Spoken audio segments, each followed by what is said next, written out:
Hello YouTube, Goddard Radio Moscow here again with another beer review for you as is usual.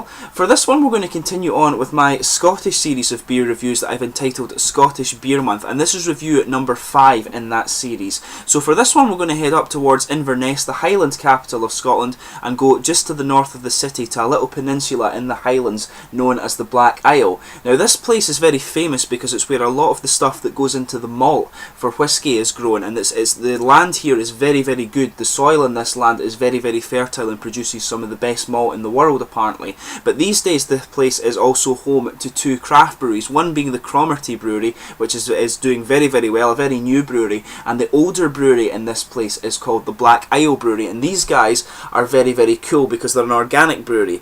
So the beer that we're going to have a taste of from these guys today is the Pollinator Heather Honey beer, and it's apparently a very nice one, and I've never tried this one before. I've had a couple of their beers on draft and out of the bottle, and they've all been very nice. But as is usual then with my beer reviews, I'll take you through a brief history of the brewery. It is quite short, but if you don't want to stick with me for that, just fast forward a few minutes into the video and you'll get straight to the tasting. The brewery website is in the video description for you below, along with the link to my other Black Isle Brewery beer reviews.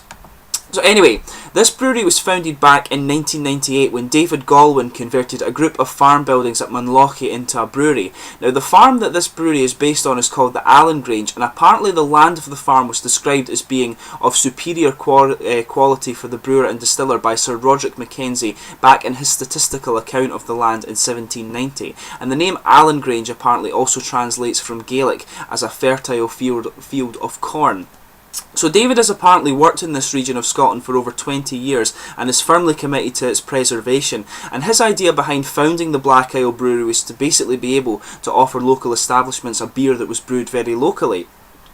So for their first 11 years the brewery were operating a small 5-barrel plant, but in winter of 2008 they began to build a completely new 30-barrel plant in some new buildings that had been built on the farm where the brewery resides.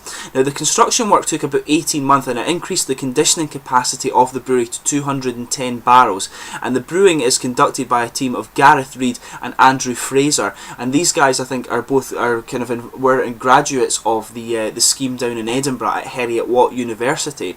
But they also have a new well on the farm which they can use to source all their brewing liquor, and they have 120 acres of land which they use to grow organic barley, and the brewery have a cow called Molly as well who gives them milk and eats the malt from the mash tun. Obviously that's a very good cattle feed, and that's what a lot of breweries in America do. They sell their stuff from the mash tun to cattle feed in the local area. But today they can apparently brew 10,000 litres of beer per day, which can be packaged in bottles, casks or kegs, and they send their beer all across Scotland and the rest of the UK, and they also export across the various different countries across the world now as well.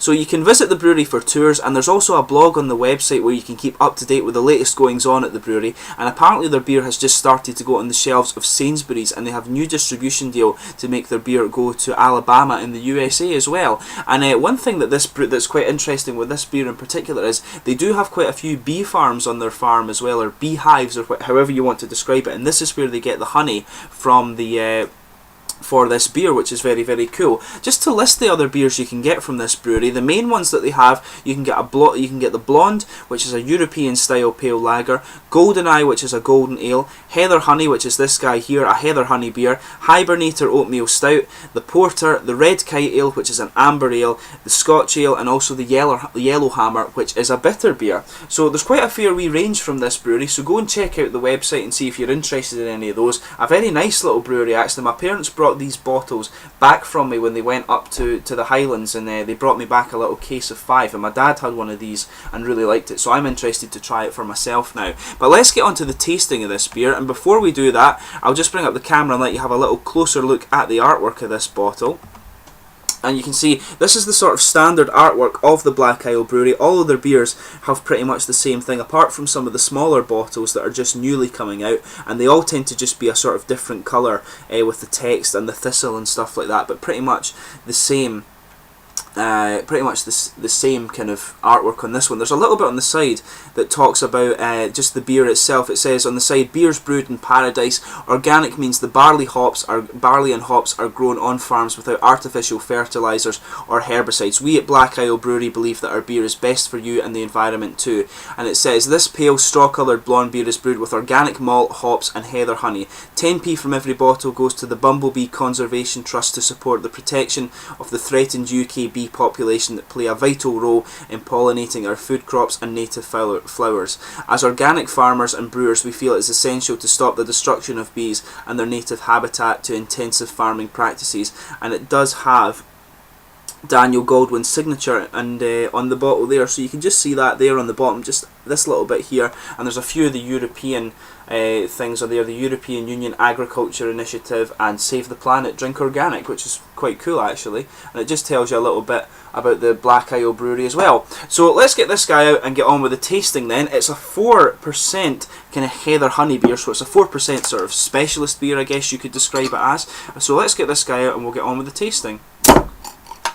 So a nice kind of smoky opening. That is your Black Isle Brewery cap. It's just the thistle on it there. All of the beers do have the same cap, so you only need to collect one from these guys.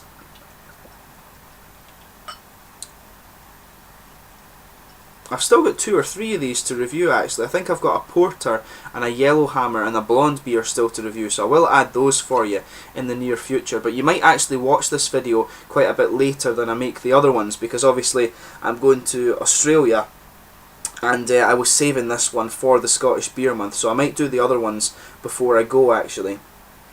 So that's the beer poured. As you can see, it's poured a really kind of nice, beautiful, clear golden colour. I'll bring up the light and we can have a little look at that. It's quite highly carbonated, this one actually. A lot of big bubbles in there. It's meant to be quite a smooth beer, this one, from what my dad told me.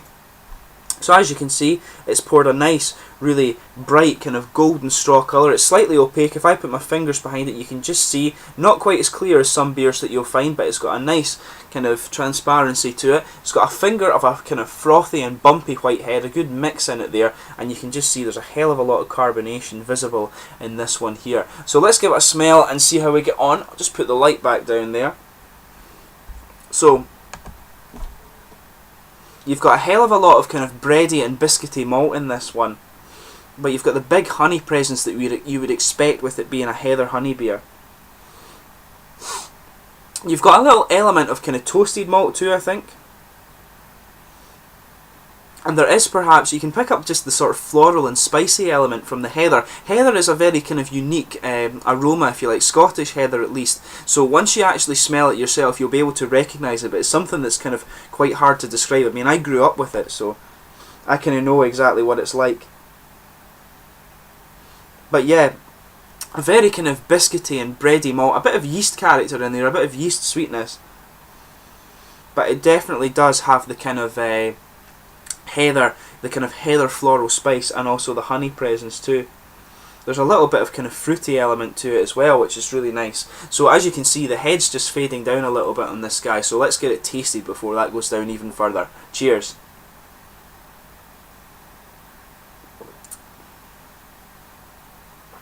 Yeah, it's, on first impression, what you notice about it is that it does have that kind of dusty and chalky feel to it, and that seems to be a typical thing with organic beers, because there was a brewery in Heidelberg when I was living in Germany. The organic brewery in Heidelberg had the exact same flavour to the beers, and I'd really be curious to know I'd really love to know exactly what makes organic beers have that kind of mouthfeel to it. They always have this really unusual kind of dusty character to them, but I do like it. It's really nice.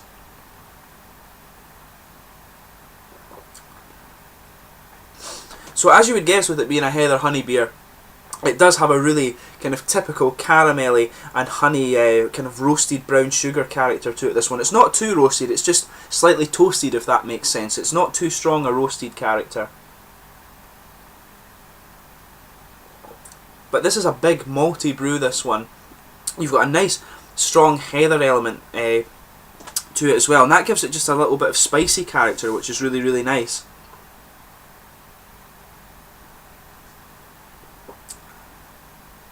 I mean, with this one, it's more, it definitely is a malty beer. You've only got a tiny little bit of hop character. There is just a little bit of a kind of citric, kind of slightly hay character that goes around the edge of the tongue there. You do feel it, particularly at the front of the tongue, it just comes in. But overall, a big malty beer, and you just get this kind of blanket of flavour coming down on right over the kind of tongue. It just gives you this big blanket of a nice caramel and quite bready and yeasty, biscuity, almost biscuity malt base to this one.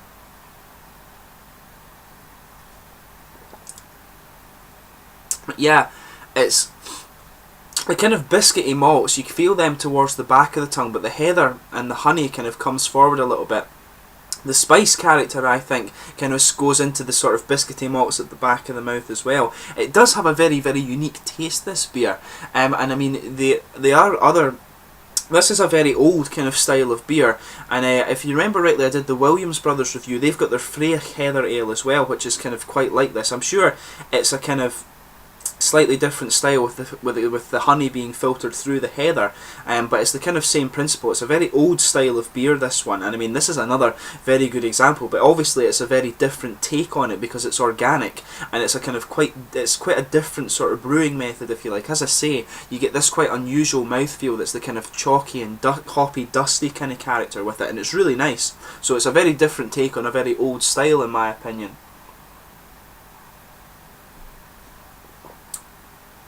But yeah, it's got this really kind of sweet, malty character. It just kind of spreads towards the front of the tongue, actually. It's got a nice oily mouthfeel, this beer, and the honey just kind of spreads toward the front of the tongue, and you've got this really nice, subtle, heathery spice character in there, which is, it's really nice, actually. I really like it.